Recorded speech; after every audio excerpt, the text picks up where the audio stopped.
Fucking for God's sake, will you get me back to London? The fuck is this? Get me airlifted out of here. I'm going to have words with my agent is fired.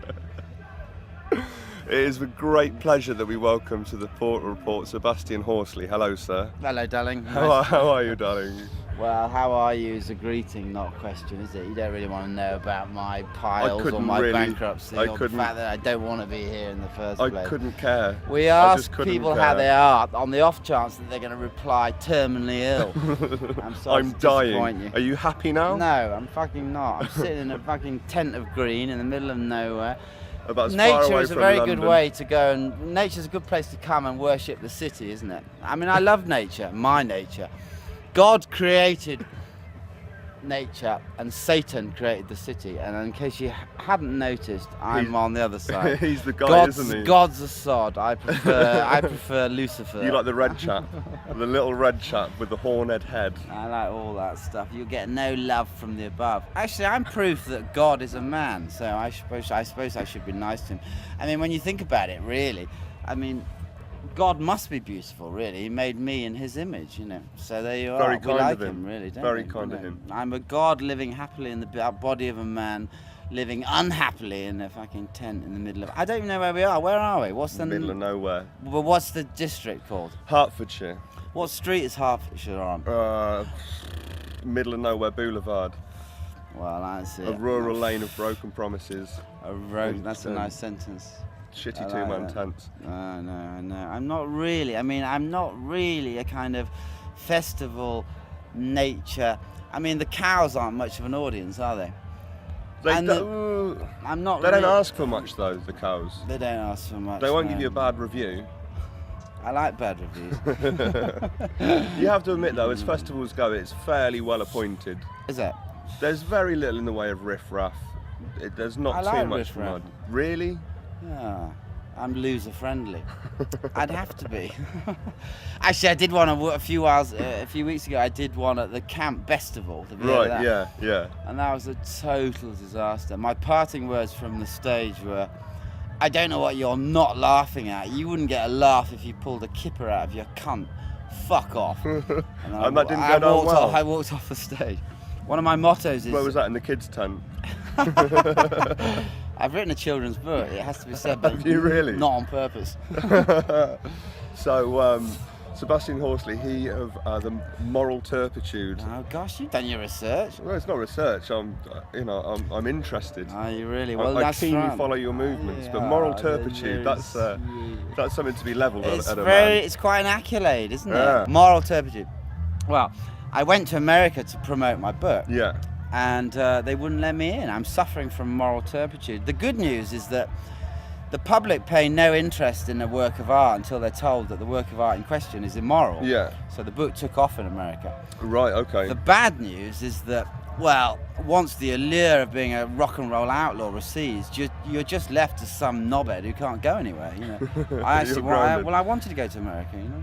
But whatever you say about America, it's just not London.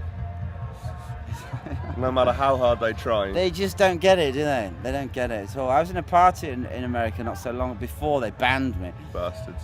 And I said we had a mutual friend who had committed suicide. A singer called Billy Mackenzie. You're too young to remember who Billy Mackenzie are you? He was in the Associates. Okay. Anyway, this chap said, are you going to go to Billy's funeral? And I said, yes, I'm going to go to his funeral if I want him to come to mine. And the chap said, but he's dead. That's America for you. They don't get it. They don't get it at all. But they're eager people. Yes. America, so big, so rich, so friendly. That's nice. Yeah. They have nice, warm, peachy hearts, and they, for example, in the service industries in America, they're proud to serve. Yeah. Whereas it's the English that treat service as civility. You know, Yeah. if you go into a shop in England, there's some stupid old bag behind the counter, and she sits there filing her nails, and she goes, "If you can't see it, we haven't got it." You know. The English, of all the races in the world, they love saying no more than anybody else. Have you noticed very that? negative people. Really, really negative. Yeah. They have withered hearts, and they just love saying no. If I don't like it, understand it, want it, or know it, I'll just stamp on it. or pretend I never even saw it in the first place. No. No. I won't let you be Land happy. of Why the should omnipotent no. The omnipotent no man. Yeah, I know. But I mean, the thing is, we can criticise it until the cow comes home. But out of England, what's great about England is out of all the tension and the repression and the guilt erupts this wonderful caprice. You'd have never got the Sex Pistols or Oscar Wilde or Francis Bacon or me, and not in order of importance, I hasten to add. They could never have come out of America because we're very guilt-ridden here. You know, we have all this real conflict within ourselves, and the great thing about conflict is that without conflict, there's no energy, and without energy, the there's friction, no life. isn't it? That's it's right. The emotional friction that and we comes need with the wheels of life grinding on your back. Exactly. Can I have another cigarette, darling?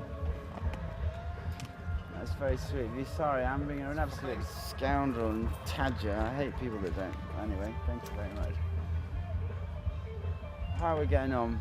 Yeah, all right. You happy? That's good. Yeah, well, Cigarettes in the never gym. really know. Essential ingredient of happiness is to be without something. Do you think? Yeah, and that I'm without London at the moment, so yeah. No, you have to have a kind of a sweet aching. ache. You have to have a kind of aching creative heart, don't you? And I think that's where it comes from. We get so obsessed with happiness, which always eludes us, when there's plenty of other invigorating experiences available, like hatred and bitterness and revenge and bigotry. Yeah, That's a smasher. It's a I smasher, love a isn't bit it? of bigotry. I'm one of the most tolerant bigots on earth. I'm one of the most right-wing liberals I've ever met. There's nothing wrong with a bit of good old bigotry. I know. Let's be bigotry. Let's fucking be bigots. Exactly. Fuck 'em. Misanthropy. I hate misanthropists. I hate them. Yeah, no, it's not true. I mean, I hate, what do I hate? Well, what have you got? What's on your list? What, on my little book of hate? Men, women, animals, and miscellaneous, just in case we left anything out. The first page on my little book of hate is the undecided. What does that mean? Well, just anyone who's undecided about something. Oh, really? Does that annoy you? It riles me. It gets my back up. Do you think that we should be absolutely definite then about Even everything? if you don't believe it that's yourself, right, just at least pretend to have some kind of an opinion. The key is. Even if you've just copied it from someone else. I just said that. The key is to make people believe every word you say, though not a single word is sincere at all. I think there's a wonderful line. I think it was Jerry Lewis, but I can't remember. It was one of these old tosspots who said, If you're neither hot nor cold, I will spew you out of my mouth. It's good, isn't it? That is great. Yeah. Dandy of the Underworld. Yeah. An autobiographical yarn. Yes. What's next for the next book? Are you just going to make up another autobiography? I am just going to rest on my laurels until they become wreaths. Very good. I may be a dormant volcano, but a volcano is still a volcano. That book took me 45 years to write. Right.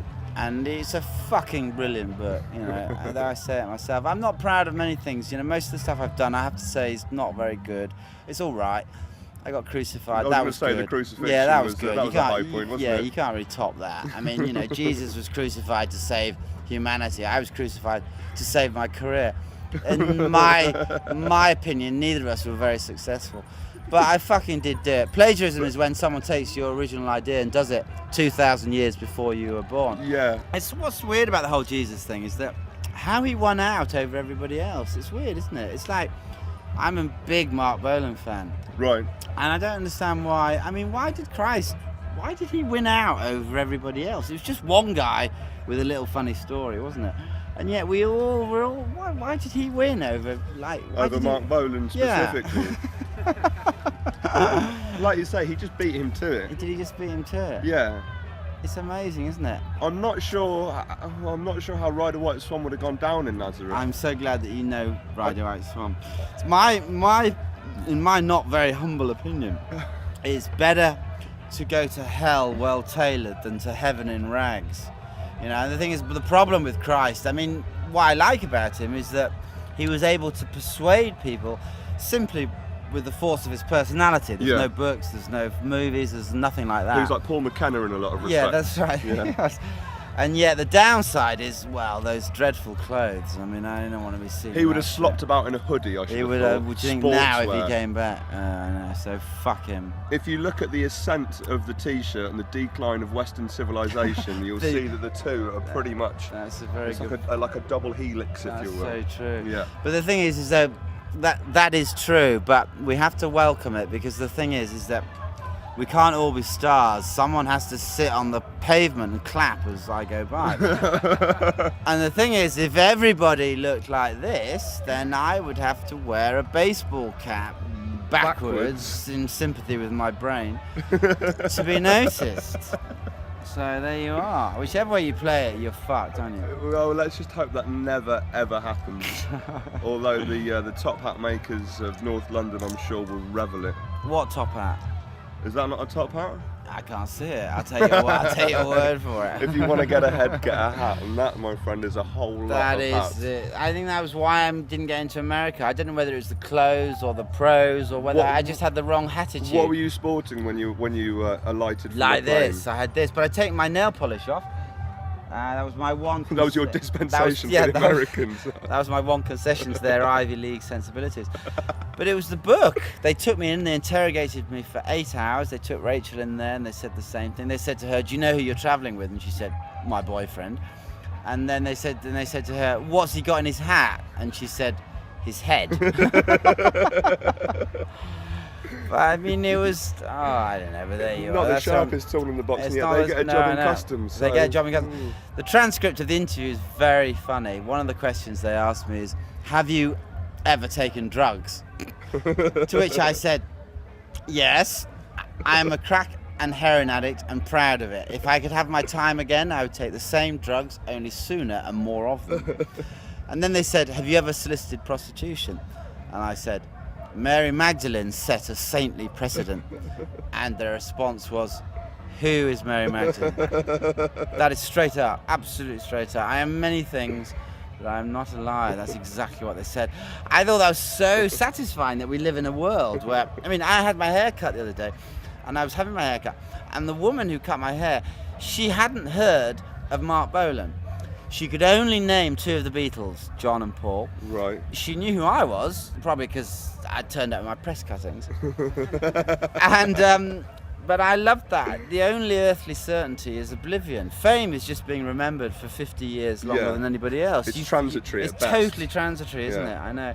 And you read these interviews with people. I remember reading one recently with the chap with the broadcast, Jonathan Ross and Russell Brand, and they were talking about it. And they were talking about fame, and they were saying, "Oh, now you've got all this fame. There's no way of going back," and all this. I thought, fuck off. You're not famous, you're current. You know, you're just going to be forgotten. I mean, if you were to name all the people since the world opened for business, name 5 people who are true immortals. We've done Jesus.